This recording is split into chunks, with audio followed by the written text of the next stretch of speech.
Well, earlier we have brought you here at Connect Africa a breaking news that Ghana has cancelled a Pan-African Convention event, which included speakers like Her Excellency Dr. Arikana Kwawo, Piolo Lumumba, Julius Malema, and Peter Obi. And the reason why behind the cancellation still remains unknown, but thousands of Ghanaian leaders have been there at the Independence Square to attend this great event by the pioneers, the Pan-Africanists, the greatest Pan-Africanists of our time at Independence Square.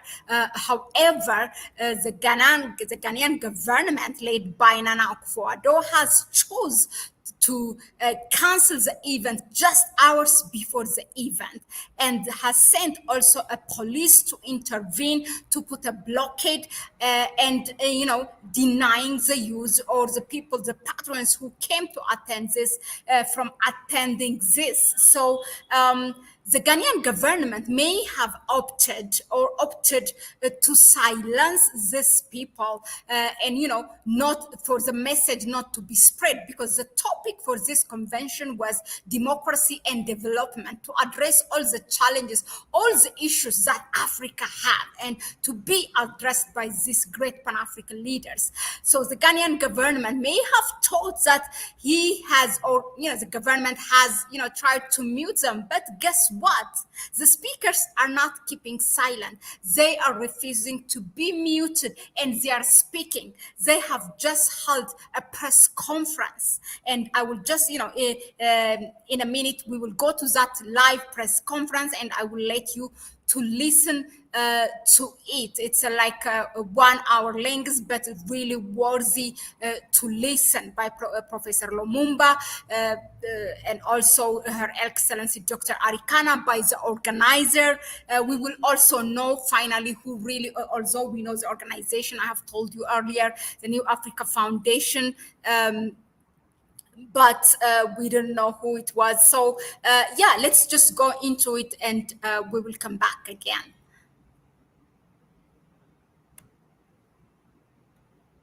Beloved continent and way forward. To my right, Honorable Peter Obi, same thing, same message. The world at large, they know that Africa's future is in the hands of our youth. So New Africa Foundation specifically requested us to come and address African youth, starting with the youth in Ghana. And from what I'm hearing, the youth had actually come from all over Africa, and some came from outside Africa, specifically to hear the message of empowerment, the message about our future, the message about the miseducation of not only our youth, but us as Africans, the message about empowering our children and letting them know that now it is the time for us to do what we must do to take our Africa back. For far too long, we have been lied to. For far too long, we have been miseducated. And so as elders, those of the ones who are sitting with me today, and many others, we understand that we have failed our youth. But we do have a responsibility to make it right. And we do know that with our little wisdom, and the energy and the intelligence of our youth, together, we can take our Africa in a new direction. That is what we came here to do.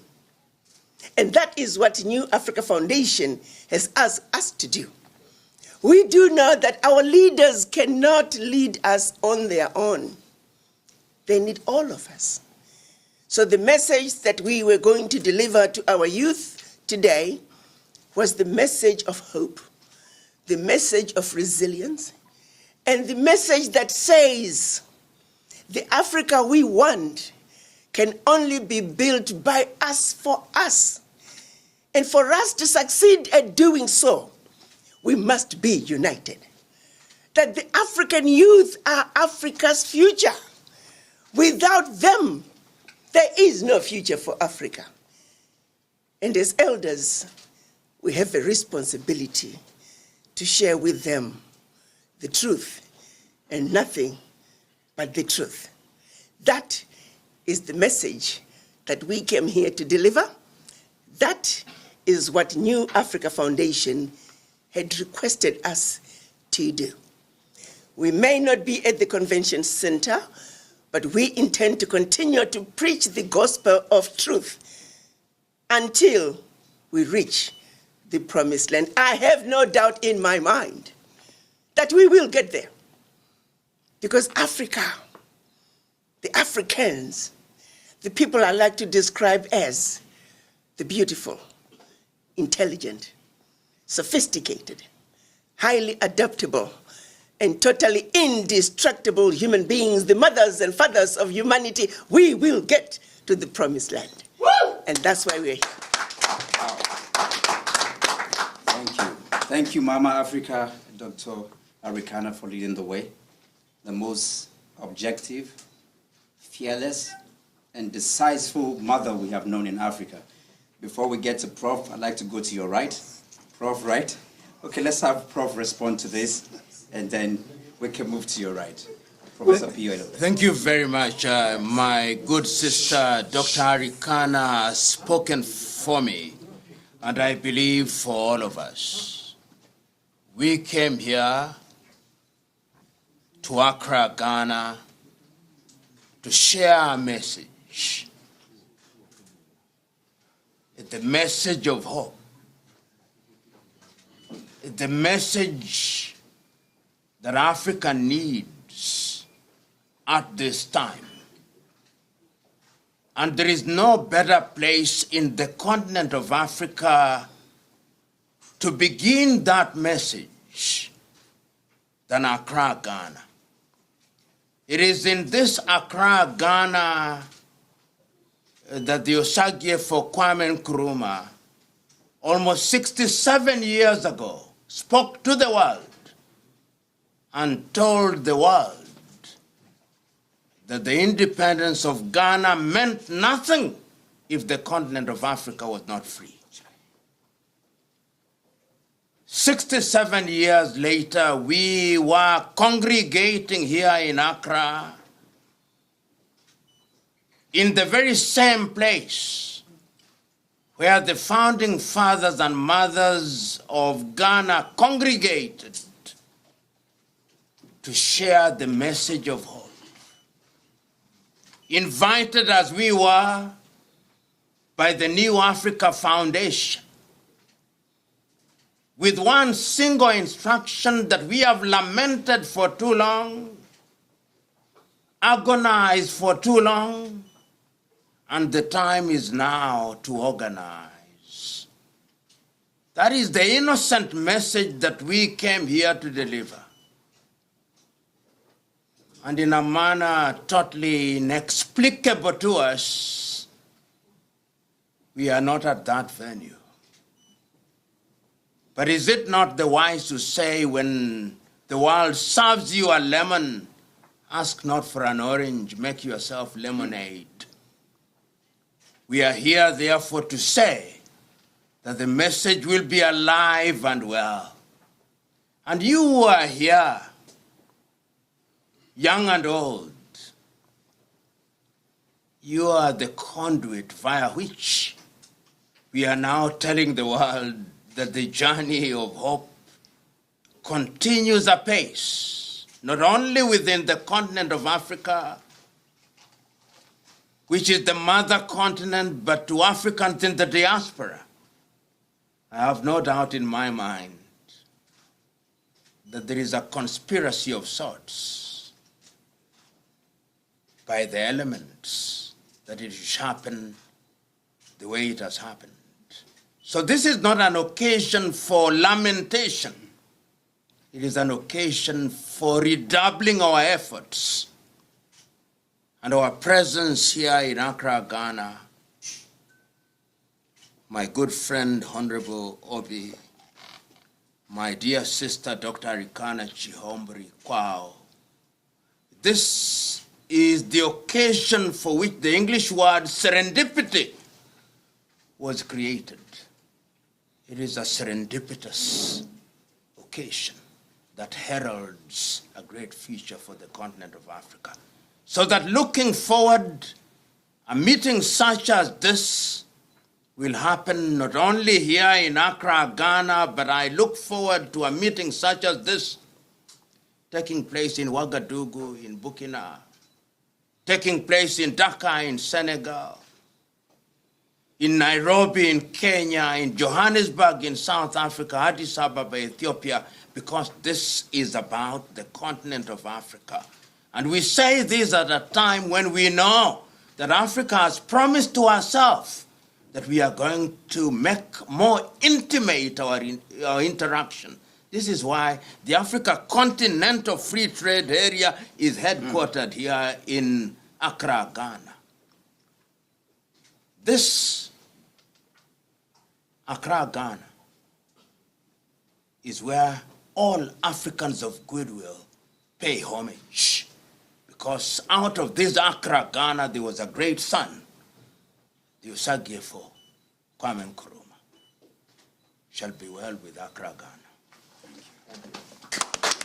Thank you. Nobody says it with such clarity and courage. Professor PLO understands both the context and the concept, and it's upon the heritage of people like this that the new Africa will definitely be born, no doubt. Before we go to the question, I want to ask one of the most feared man in Nigeria right now, if I would say, Mr. Peter Obi. Well, after listening to Prof and Doctor, I don't know whether I still have anything to contribute to this. But to your question, our reason for coming to, let me start by thanking the New Africa Foundation for their invitation and organizing this event. Like the previous speakers have said, we might not be at the convention, but that will not stop the conversation. We only shifted venue, so the conversation continues. We're in Ghana to start the conversation about Africa. Africa for too long has suffered, and everybody knows the reason why Africa has suffered. People can try to present it in different stages. The Prof speaks about it every day. Africa has been going through what it's going through because of what I always say, that it is due to one problem: leadership. It is failed leadership over the years that brought Africa where it is. I want to start a conversation because of what Dr. Arikana has said, talking to the youth of Africa. No continent in the world today has the potential of Africa. Not one. We are the second largest in terms of population and size, but our potential is far greater than even number one, because today Africa is the only continent that have a population of 1.1 billion youths, energetic, talented, ready to leave the world in different areas of the world. Africa is home to the biggest, highest amount of natural resources, from minerals to, we have 65% today of the world all cultivated arable land. So imagine what we can do. We can feed the world. We can do everything. But ironically, because of what I started with, failed leadership over the years, Africa is also home to the highest number of poor people. Out of the 700 million people in extreme poverty today, 431 million lives in Africa. Over 30% of our population. If you go to multidimensional poverty, out of 1.1 billion, over 60% is in Africa, with Congo and Nigeria leading. Today, in the surface of the world, Congo has the highest amount of natural, call it minerals, over 24 trillion. Nigeria has similar situation. You can extrapolate Congo situation to all over Africa, where they have everything, but they are producing poverty. It cannot continue with our youth. With the energy they have, they can lead the world in technology, in health, in entertainment, in everything. All they want is leadership, purposeful leadership.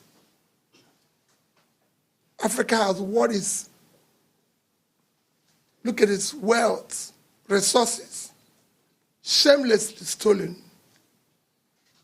and put in private pockets. It cannot continue. So we're just here to continue conversation. It's not about any country, anything, but talking to the youth of Africa to know that they can change the world.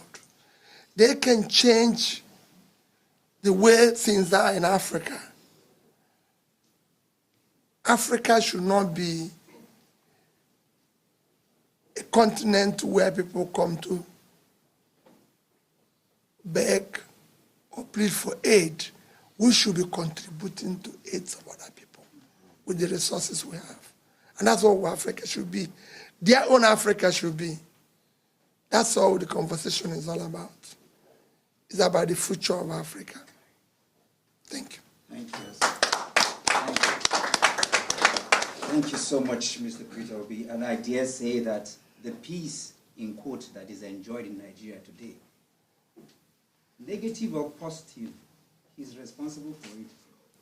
Because he has refused the violent way, and it's very good to say it in a place like Ghana.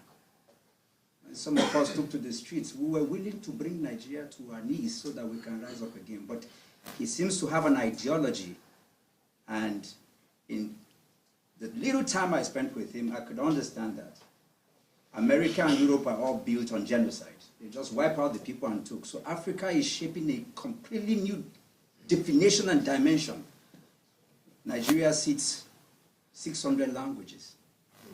That is I don't know even how to put it. But to manage that diversity, and it's something we will do and we can do, to share something that has never existed in the continent of the world. This is what has been given to us to do. And so I want to thank you, sir, for responding to what you said, because truly it's only leadership that can do that, and you're speaking to the people who will take that. We'll take a few more questions. This is so beautiful happening here today. Please, your name and your question. So, my name is Kobiche. I'm a Ghanaian blogger. So I'm very excited. First of all, I like the fact that there's no new Ghana Foundation. It is New Africa Foundation.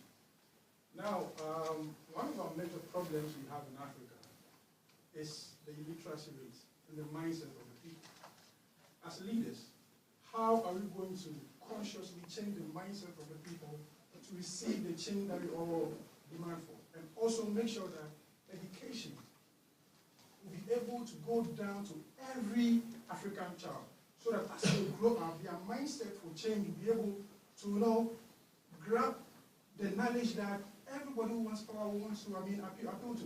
Because for instance, if I come to you and I tell you that I'm giving you sugar for you to vote for me, if you are illiterate, the probability of the person convincing you is high. But if you are literate and you know your power, I doubt people will use just mere material things to get to you. Thank you. I think that's a very powerful question. Mama, I think you need to respond to that.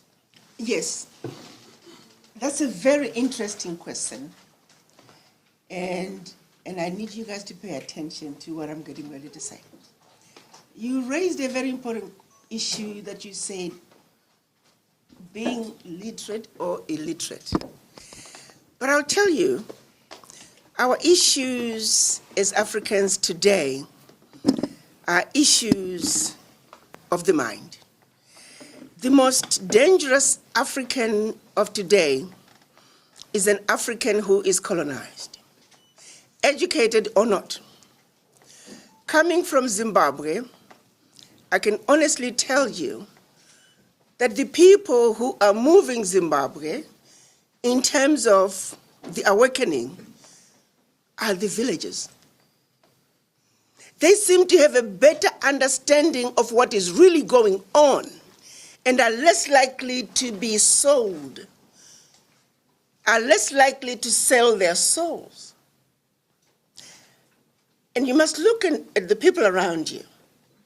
Some of the most difficult people, I was called by the Africa group at the World Bank one time to address them for their annual event. And I went through all the issues and the pillars of why Africa is where Africa is, and I analyzed the Pact for the Continuation of Colonization that the 14 African former French colonies were made to sign. I thought everybody understood. But at the end of it, 2 African-born economists working for the World Bank come to me and said, "But Ambassador, why do you keep talking about the Berlin Conference? It's a thing of the past." And to my utter shock, I'd gone through the process of explaining the Berlin Conference and that it is a policy that was put in place in order to see to it that Africa and her children are forever defeated and dominated.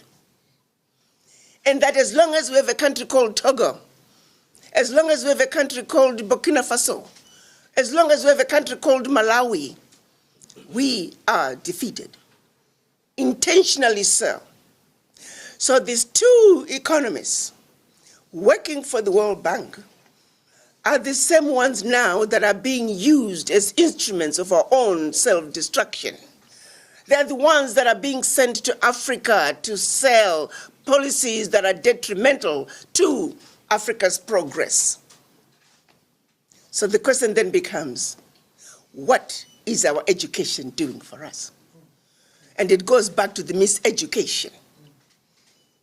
The people who are in power are the ones who are failing to stand up and challenge those who are raping us in broad daylight.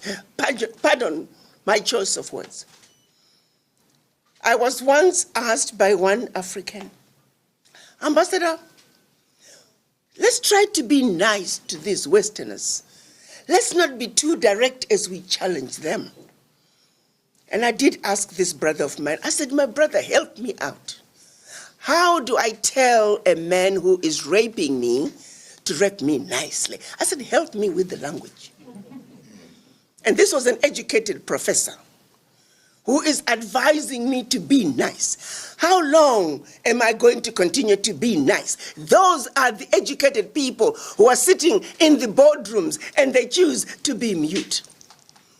And when they are mute while representing us, that means 1.4 billion Africans are mute. It is not the villager who is sitting at the boardroom table. It is the elite, the educated. So my son, what is our education doing to us? What have we done to undo the colonial education? I hear right here in Ghana, perfect example. There's not a single Kwame Nkrumah book that is required reading in the Ghanaian educational system. Whose problem is that?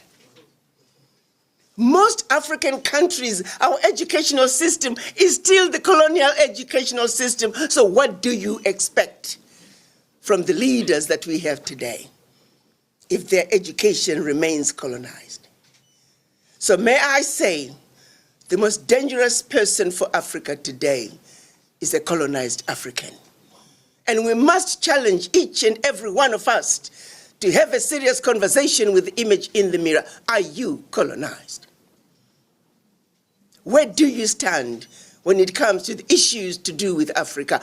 How do you feel about the continued exploitation of Africa? How do you feel about neocolonization, imperialism? Do you even understand it? Do you even know what the Berlin Conference means when it comes to your ability to buy bread, to your ability to get a job? Can you connect the dots back to the policies that are designed to keep us where they want us to be? It is the elite, it is the educated who are refusing to challenge the status quo and speak on our behalf, educated or not. So I'd like to answer your question by saying our miseducation is what is leading us to the Africa that we are today, an Africa that cannot stand up and defend our turf with facts, with our truths. Ours is a simple issue. You see, truths and facts, these are constants that never change. All we gotta do is stand up. I like to end by saying, some of you have seen a poster. There were black men who were bending over, and there was a table on their backs. And at the bottom, it simply said, and on top, of course, sitting around the table, were white people who were feasting. And the caption simply said, all we gotta do is stand up. Mm-hmm. Why have we failed to stand up? Thank you. Thank you. At this point, I want to say that while we bring this convention, this conversation, this press conference to a close, I want to demand on your wisdom, both of you, Prof, beginning from you, to look at the issues and give a closing remark. And I believe I can trust that once that is done from both of you, we can bring this to a close perfectly. Thank you. Prof. Thank you very much. When I, several months ago, received a phone call from a young African, Nana Freedom Beyecha, inviting me and others to this conference. This is what he told me in summary. Africa needs to speak about hope to our young sons and daughters. And that hope must not be based on sentimentalism or romanticism. It must be grounded on things that can change the lives of young Africans. It must be about what we can do in order to improve our agriculture, in order to add value to our resources, in order to give meaning to the things that will change people's lives. When I arrived in Accra, Ghana, yesterday, the 6th day of January, the year 2024, that young man, Nana Beyecha, took us to a room and gave a demonstration of what him and his foundation think about African solution to African problems. How we can use our human and natural resources to change our circumstances so that we can be beggars no more. We were touched. And you who are present here, you who are journalists who will give the oxygen of publicity to what we are saying here today. I want to tell you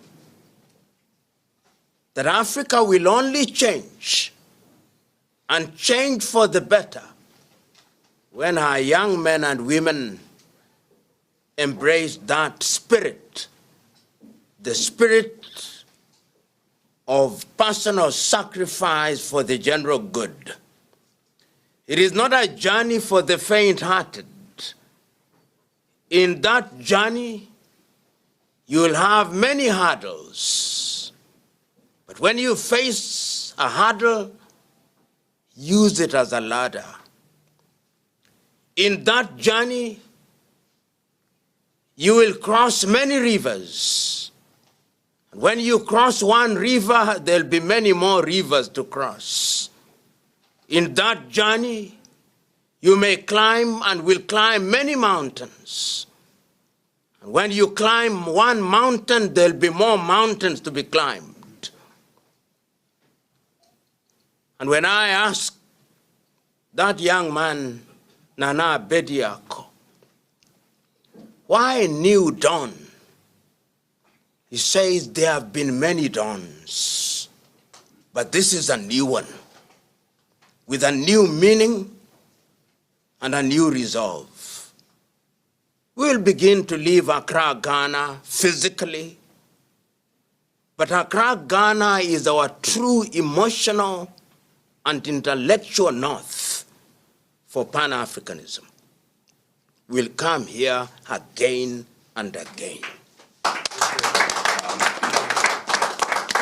If only to energize ourselves about which is good and right for the continent of Africa. Africa will rise, and this struggle for Africa is an intergenerational struggle. The baton that we now wield will be passed from generation to generation. Nana Beyecha. Go forth with your new dawn. Go forth. In the knowledge that fortune favors the persistent, the patient, and the vigilant. Shall be well with you.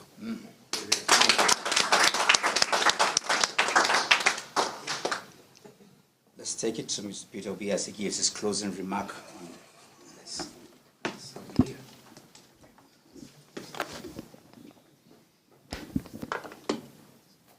Thank you so much, Professor. Always igniting the fire in us.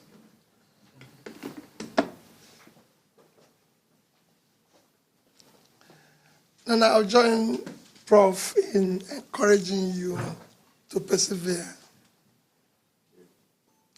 on what you started. Like Prof said, whatever happened today is not the ending. For me, it's the ending of the beginning. We just began the journey. Prophet said where he wants us to take this conversation to in different parts of Africa. And I think we should do that. And I've listened to my dear sister talk about education. I've always maintained consistently the problem of Africa, like Chinua Achebe said and Prof says every day, is squarely failure of leadership. It is failure of African leaders rising up to their responsibility that is keeping Africa where Africa is today, a continent of immense hope and resources. The only way to resuscitate and keep that hope is by having competent leadership, a leadership that means well. That is the only way to make a difference. As long as we continue hiring wrongly, as long as we continue having incompetent people who don't have capacity, we will remain where we are. To change that hope for the youth is to know that it requires sacrifice and everything. We talked about education.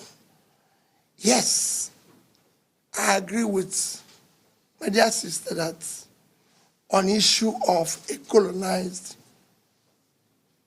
educated, whatever it is. But what are the leadership today doing in terms of investing in those critical areas? I was just talking to Dr. Morgan this evening, and I said to them, you don't, yes, it's good when people, and I don't argue that with you. It's good to blame others for our problem. I don't believe in blaming anybody for my problem. I deal with the problem. We are doing this evening. In my country, this year's budget is we need, if there's anything Nigeria needs, it's human capital. Because that's what will drive our HDI. We have very low human capital. In HDI, we're 158 over 180 countries measured. So we need to invest in education. But we're providing for tertiary institution scholarship, 5 billion in our budget. And we have 6 billion to build car park for legislators. Is that because of colonialism? So let's talk about our own this thing. So this is where we start. We don't have a national library. As a country, the #1 country in Africa, our national library was awarded in 1995, and it's being built to today. But our legislators are providing 3 billion to buy books for their own library. This is not issue of colonialism. It is issue I want us to start dealing with our problem. I don't believe that at this stage, anybody is a problem of Africa except Africans themselves. And I want the youth to start dealing with the issue head on. And that's where I stand. I don't believe, I've traveled all over the world.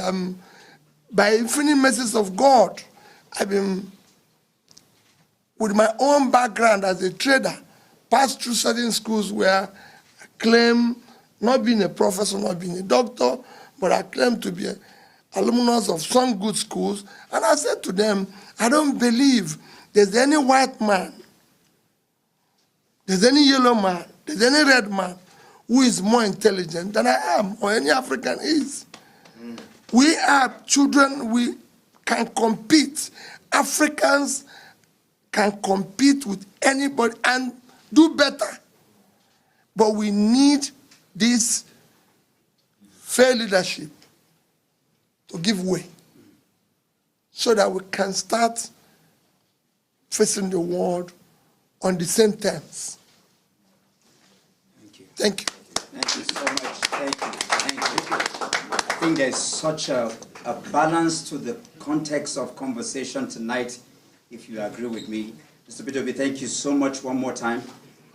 This is very important at this juncture. Before I bring up, just for a closing remark, can you put the chair here for me? 500 years before slavery, it was Ibn Khaldun, an Arab philosopher, an archaeologist, carried many bags, who said that the Africans were less than human. 100 years later, John Knox, an English philosopher, also, and I can recount about 5 not beer parlor people, science and religious leaders from the West who pronounced before the slave trade took place. It began with a conversation. And freedom, as you come up today, and as rightly stated, there has been conversation about Africa, there has been all kinds of stuff, but I can assure you that there hasn't been anything like the conversation we've had today. There hasn't been, because there's a new energy and a new spirit in Africa, in this room, resident here. And so, I know, because 3 weeks ago, as I walked through the Martin Luther King Center, And looking through the history, as I was talking to my mentor, that it took 82 years for the black people to recover their voting rights. And yes, here in Africa, it took 87 years from when ANC was formed to when Mandela became president for apartheid to be killed. And yes, Julius Malema fighting for the economic right of South Africa.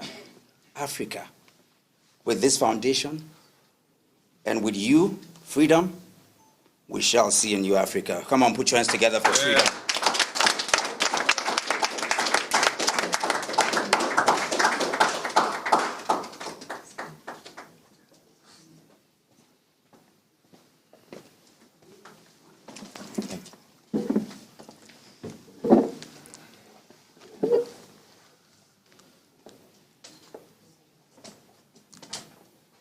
I grew up in a farmland somewhere in Ghana, in Kumasi. And I was birthed by a woman who is a spiritualist. And she raised me on a farmland.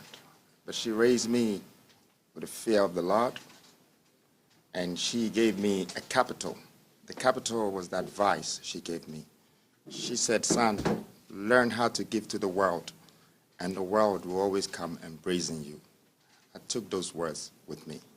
And that was the beginning of the birth of the New Africa Foundation.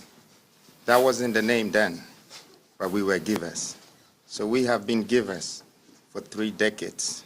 And it grew, and it grew, and it grew. But I thought that having a foundation was just about giving. As it was growing, I realized that it's also about being responsible for the society you belong to. And that's how today we're sitting here. 7 months ago, I decided that the greatest voices in Africa should come together and start to speak for how Africa should be governed by Africans and not foreigners and not other people who are interested in whatever resources that we have in our countries. But we should be responsible for our own human resource and mineral resources. And the only way to do that is to industrialize our people and our minerals. So I want to use this moment to first of all thank all of you to accept this invitation. How would I have thought of myself that coming from a farmland, 6-year-old boy that didn't have anything, would one day call upon people like you, and you will accept my invitation? A young man like me, and people that can birth me, people that can be my aunties, my uncles, my leaders, my presidents. But you listen to the voice of the young man, and you came here to speak to the youth and the people of Africa. They say the greatest creation, or the most pinnacle creation, is the human's mind, and it must be used for a good purpose. Africa is lacking education, but not the type of education like Doctor was talking about. The sort of education that should come from our own. How to learn about our own resources, how to know to add value to our people. When you take value away from people, you stop the economy of your own country. You stop the growth of your own country. When you add value to the people, the country starts to grow. And Africa is about to grow because we are ready to add value to humanity, to the people who are Africans. So the purpose of New Africa is not only to give you food, is not only to organize a convention for us to meet and give you knowledge, but it's also to stand up and become responsible for the social responsibilities of this continent that will build the youth. For the future of Africa is in the hands of the youth. They have more years ahead of them. And at least we have lived half through our lifetime, and some of us have even gone past that, but we thank God for giving us life. And we need to think about our children. We need to think about the youth who are coming up. So again, when I look at this opportunity, I don't take it lightly. You might call it a failure. I see it as an opportunity. being here and being with us.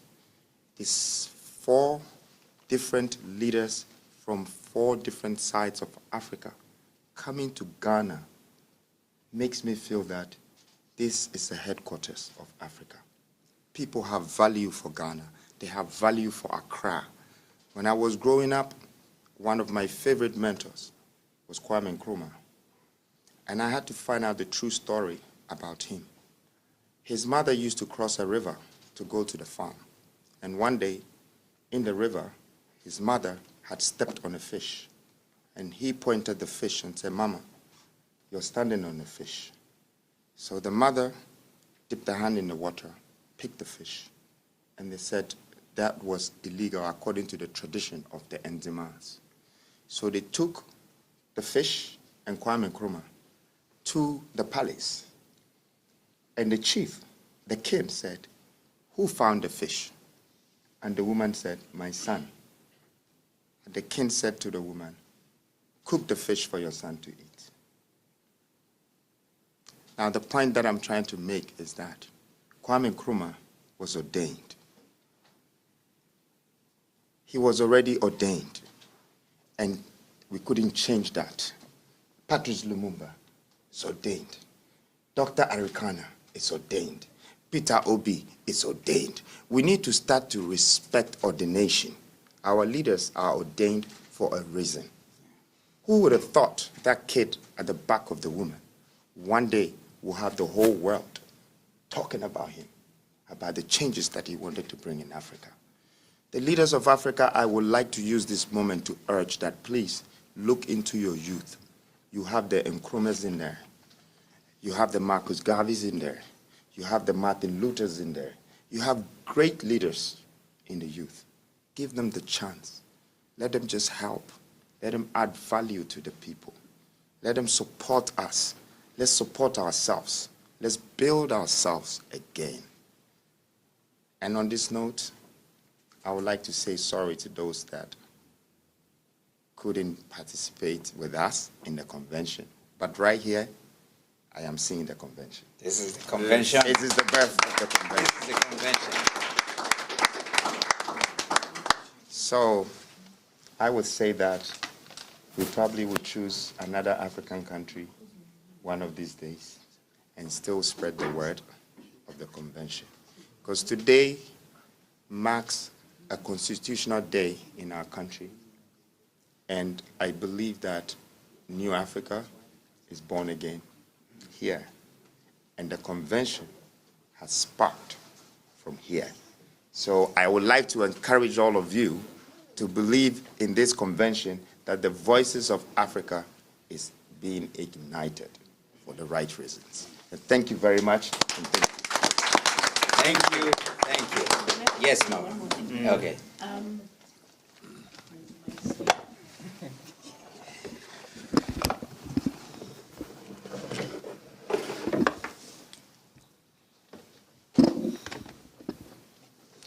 I feel very strongly that I should make this comment. As I was coming here, I got a call from one of my African diaspora who is a Ghanaian, who actually came to Ghana from the United States because I was coming here. He said, "Ambassador, I heard a rumor that the reason the event was canceled is because the young man who was sponsoring it is a millionaire, and he has political ambitions." And I said, "Well, that's news to me." So I felt I should address this in case some of you journalists may have heard that as well. I can tell you as clearly and plainly as I can that I never heard the conversation about him being a millionaire. I never had a conversation about him having political ambitions. The time that I've spent with him has been more to do with entrepreneurship and the possibilities. So for those who are saying we are here to support him further his political ambitions, that is a damn lie. Certainly from my interactions with him, I don't know about whether he told Professor that. I don't know if he told my brother, Honorable Peter, that. I might want them to clearly state that, whether that conversation ever took place. But the interactions I've had with Nana Bediago have been about entrepreneurship and the possibilities of what we can do if the African youth could be empowered, and how we can raise money to support African youth so they can build the Africa that we want. That's all the conversations I've had. Anything else, I do not know. But I felt I should let all of you journalists know, because I'm sure you're going to hear the same rumor that I just heard. These are the conversations I've had with my son. And I'll tell you one more thing. When the invitation came, Professor can tell you, I didn't know my son, but I had to do homework. What got me to accept the invitation is his age and the fact that he's a youth. Because if we do not support our youth, then who is going to support them? I hired a young man one time, he said, "Doctor, nobody wants to hire me because I have no experience. But how do I get experience if I don't get a job to begin with?"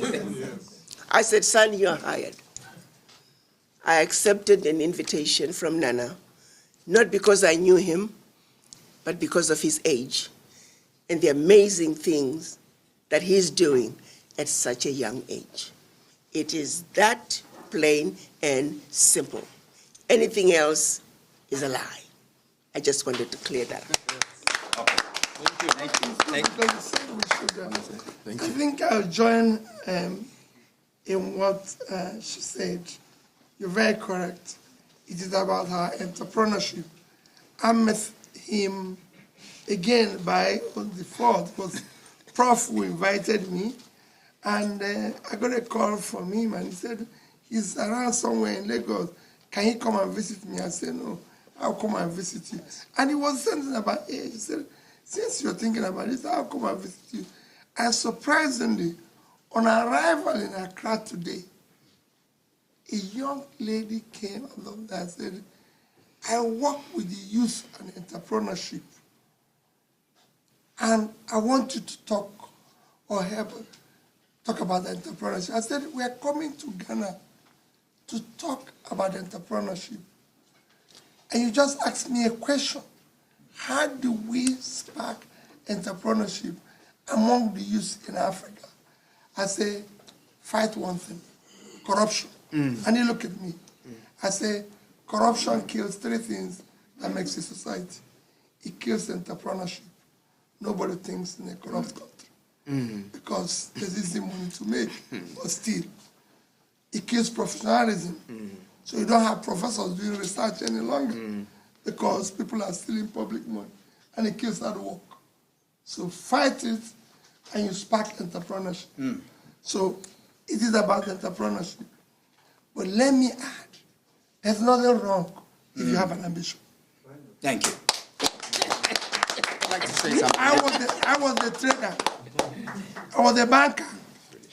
But I had somewhere along the line, something happened in my state where children did not go to school for 2 years.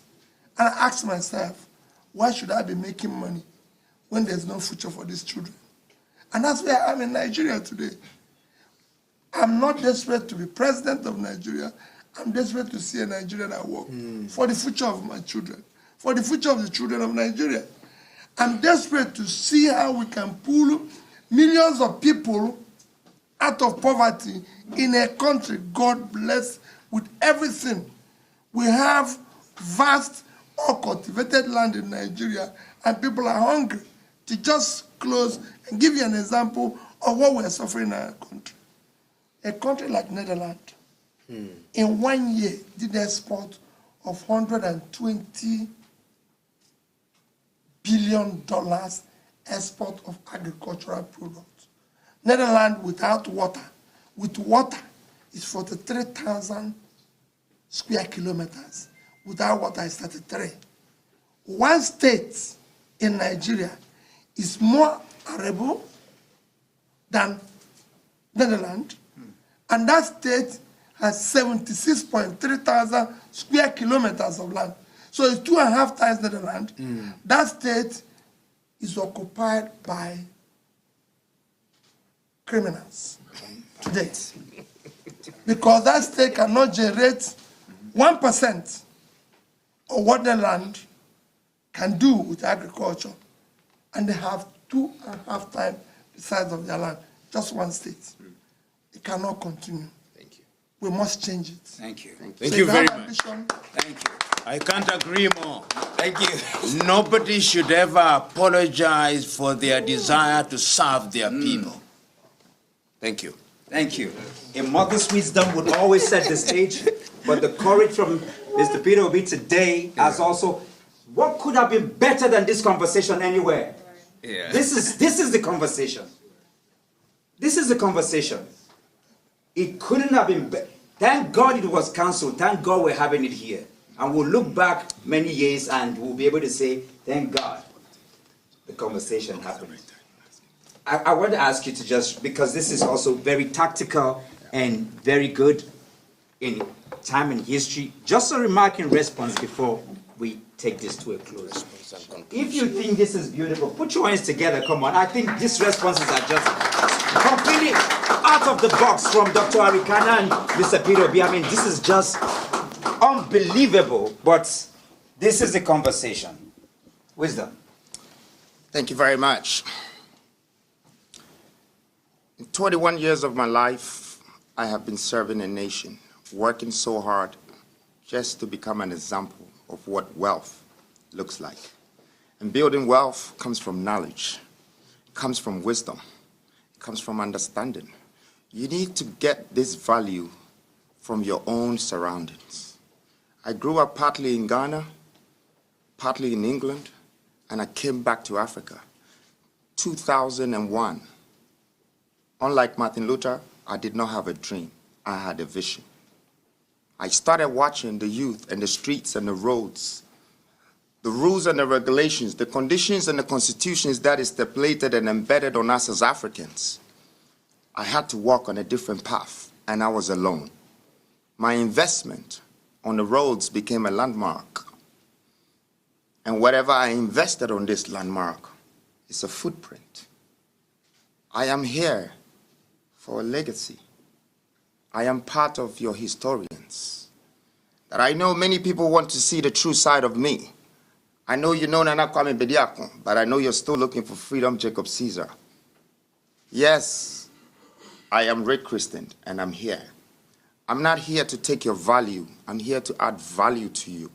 I discovered that the land that we belong to had so much wealth that until we turn it into our own, our economy will never be sustainable. And we cannot forever live in our countries with a box economy. I needed to create a middle income economy without being a part of the government. Why so? Because I believe it's part of my responsibility. I took a different path. My movements, my foundations, my groups, and all of this have acquired some wealth, but the wealth that I reimbursed back into society, it has become a part of my mission to make this change. I believe that I belong to Africa. I am a son of this soil, and I can add value to humanity, and I came here to do that. I came here to add value to this world and to nature. I am not going to live here without God even being proud of me. And when I'm not here also, I want you to remember that I came. And I want my absence to be felt. And for that reason, I know you're looking for the man. But the man in the mask is sitting in front of you. What's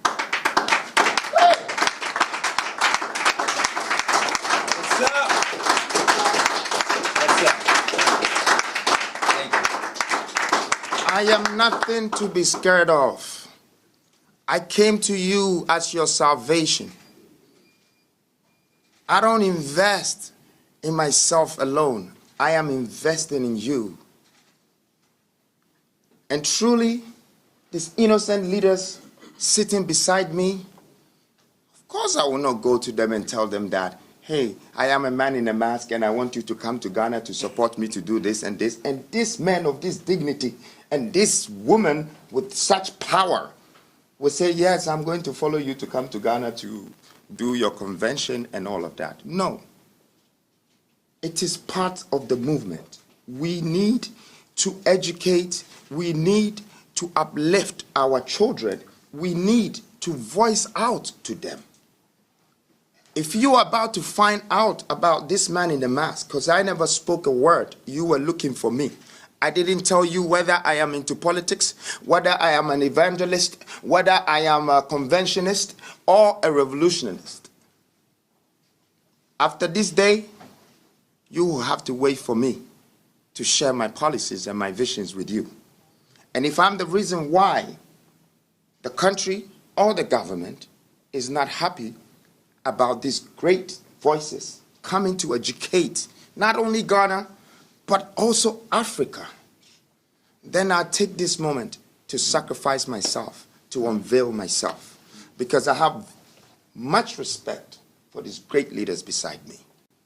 It would have taken my own time to tell you that I am. But for this very moment, I am sacrificing myself to let you know that I'm that man. But I'm that man with a good purpose, with a great vision. I have a plan and I have a vision for this nation. And not only this nation, I have it for Africa too. But I know Africa is the next biggest thing, because out of all the continents that have been developed in this world, there is only one continent that is not developed. And I am sent to do that. I am not interested in people's positions.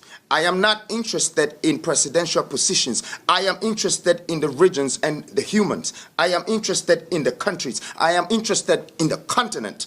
The resources here, the human resources here, the great opportunities to be able to prove a point to the world that this is what we can make out of ourselves as a black society. We have been doomed and disrespected, undervalued by everybody in the Western world. My pain is in my heart and I can't express it to you, so I let my actions speak for me. I want to thank you very much for this moment, and I want to thank its greatest leaders. Your voice will never leave us as Africans. And it's the beginning of a new Africa, a new nation, a new dawn, a new mindset. Everything is new. Thank you. Thank you. Freedom. We won't take any question, but I can tell you, and I want to openly thank Mr. Peter Obi for taking a chunk of young leaders from Nigeria to come over here, including myself. You know, I can tell you that we will support you from Nigeria. Thank you. South Africa will support you. Different part of Africa is going to support you. Like Mr. Peter Obi says, when we find vision, we will do everything to ensure that vision is lifted in Africa. As individuals, we can be anything, anywhere. If you're talking about the latest car developed today and designed in Nigerian, is sitting there. We have Okonjo Iweala. We have all kinds of people. We've developed things that can help do anything. But the only reason keeping Africa down is that we don't have a power nation. The young man Maxwell from Zimbabwe who created, I call it Max Energy because that's his name.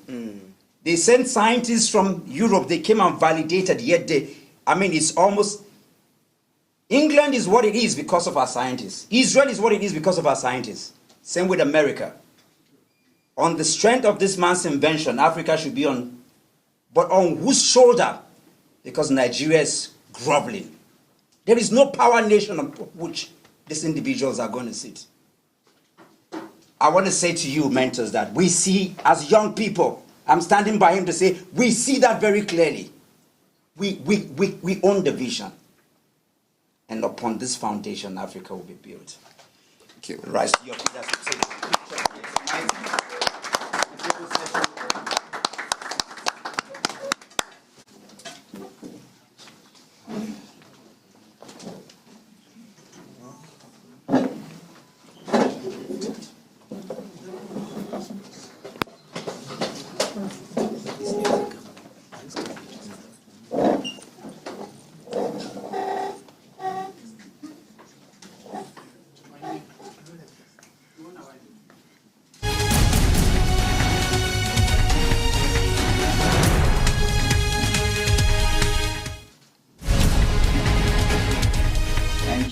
Thank you. Thank you.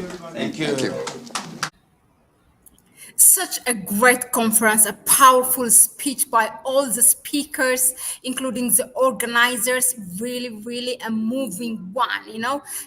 So finally, we know actually the man behind the mask. So it's Nana Kwame Obiako, but still the question: who really suspended this, and why the government has, chose to stop this event, it still remains unanswered. And as soon as we have the details for that, we will come back and update you here at Connect Africa. So thank you very much again for tuning in, and we will see you on the next one. But please be subscribe to the channel, hit that notification bell so that you'll be notified whenever there is a new video uploaded or we have a live streaming. If you like what we bring you here, give it thumbs up, and please let's empower each other with information and knowledge. So please go ahead and share it with your network. But if you want to help us further, you can go also in the pinned comment or in the description section. You will get our PayPal account so you can donate to that. Thanks again, and I'll see you on the next one. Ciao, ciao.